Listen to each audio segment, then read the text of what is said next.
कोलकाता में महिला डॉक्टर से दरिंदगी की खबर सुर्खियों में है। पश्चिम बंगाल में टीएमसी की सरकार है और विपक्ष लगातार वहां की मुख्यमंत्री ममता बनर्जी से इस्तीफे की मांग कर रहा है। अब आपको एक तस्वीर दिखाते हैं, राजस्थान के शहर जोधपुर की। तस्वीर में दिखने वाले को 2 पैर वाला जानवर कहा जाए तो बिल्कुल भी गलत नहीं होगा। इसके हाथों में है लगभग 3 साल की मासूम, जिसे ये इंसान रूपी जानवर नोचने वाला है। 4 पैरों वाला जानवर तो फिर भी किसी की ज्यादा से ज्यादा जान ले सकता है, लेकिन इस जानवर रूपी इंसान ने इस मासूम के साथ वो हैवानियत की जिसे सुनकर हैवान भी शर्मसार हो जाए। भारत में साल में 2 बार नवरात्रि का पर्व मनाया जाता है, जहां मां दुर्गा के साथ कन्याओं की पूजा की जाती है। आगामी कुछ दिनों में शारदीय नवरात्र आएंगे। देश भर में कन्या पूजन आपको देखने को मिलेगा। ये कन्या पूजन सिर्फ घरों और मंदिरों में ही नहीं बल्कि राजनीतिक पार्टियों में भी खूब धूमधाम से मनाई जाती है। लेकिन साल के 365 दिन और दिन के 24 घंटे में कितनी कन्याएं दरिंदगी का शिकार होती हैं, इसकी जानकारी पुलिस और सरकारी एजेंसियों के जरिए आ जाती है। हाँ, कुछ मामलों को लेकर राजनीतिक पार्टियां सड़क पर उतरती जरूर हैं, लेकिन ये इस बात पर निर्भर होता है कि मामला किस पार्टी के राज्य में हुआ है। राजस्थान में 2023 से पहले कांग्रेस की सरकार थी। मुख्यमंत्री थे अशोक गहलोत और उन्हीं के पास थी कानून व्यवस्था की कमान। तब राज्य में ऐसी किसी भी घटना पर बीजेपी के बड़े बड़े नेता सड़क से लेकर सोशल मीडिया तक तूफान खड़ा कर देते थे, मुख्यमंत्री का इस्तीफा मांगते थे। खैर, 2023 के विधानसभा चुनाव में सत्ता परिवर्तन हो गया और प्रदेश की सत्ता पर काबिज हो गई बीजेपी। अब विपक्ष में बैठे कांग्रेस के नेता पोस्ट कर इंसाफ की मांग करने लगे हैं।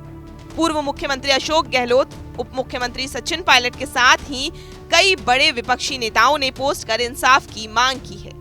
सचिन पायलट, जो कि कानून व्यवस्था के लिए अपनी भी सरकार को आईना दिखाते थे, उन्होंने पोस्ट करते हुए लिखा, जोधपुर में मासूम बच्ची के साथ हुई दरिंदगी दिल दहला देने वाली है। अपराधी को सख्त से सख्त सजा मिलने एवं पीड़ित परिवार को जल्द न्याय मिले। अपराध बेलगाम रफ्तार से बढ़ रहा है, अपराधी बेखौफ हो गए हैं। प्रदेश में ध्वस्त हो चुकी कानून व्यवस्था पर से लोगों का इकबाल खत्म हो गया है, लेकिन सरकार हाथ पर हाथ रखे बैठी है। भाजपा द्वारा महिला सुरक्षा एवं सशक्तिकरण को लेकर किए गए तमाम वादे झूठे साबित हुए हैं। ये बेहद शर्मनाक है। खैर, विपक्ष का काम है सरकार को आईना दिखाना, लेकिन जो सरकार में है उनके वो नेता कहाँ हैं जो कभी विपक्ष में रहते हुए सरकार को आईना दिखा रहे थे? क्या वो आज भी उतने संजीदा हैं? अब क्योंकि मामला जोधपुर का है और जोधपुर से सांसद और केंद्रीय मंत्री गजेंद्र सिंह शेखावत देखिए 2023 में क्या लिखा करते थे, कांग्रेस भगाओ राजस्थान बचाओ। गहलोत सरकार का पूरा ध्यान सिर्फ कुर्सी बचाने पर रहने के कारण प्रदेश में कानून व्यवस्था की हालत खराब हुई। महिलाओं के खिलाफ अपराध बढ़े, वीरांगनाओं के साथ असम्मानजनक व्यवहार हुआ। प्रदेश सरकार हर मोर्चे पर फेल हुई है।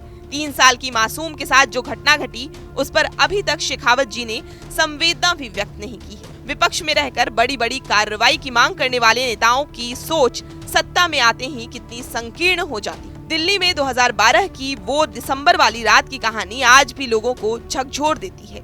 उस निर्भया के दरिंदों को सजा मिली, लेकिन उसके लिए भी 10 साल का इंतजार करना पड़ा था। उस वक्त कांग्रेस सत्ता में थी और विपक्षी दलों के साथ आम जनता ने जो मांगे उठाई उससे यही लगा कि शायद अब कोई बेटी निर्भया नहीं बनेगी। लेकिन 2012 से लेकर आज 2024 सरकारें बदली, लेकिन देश की बेटियों की निर्भया बनने की कहानी बदस्तूर जारी है।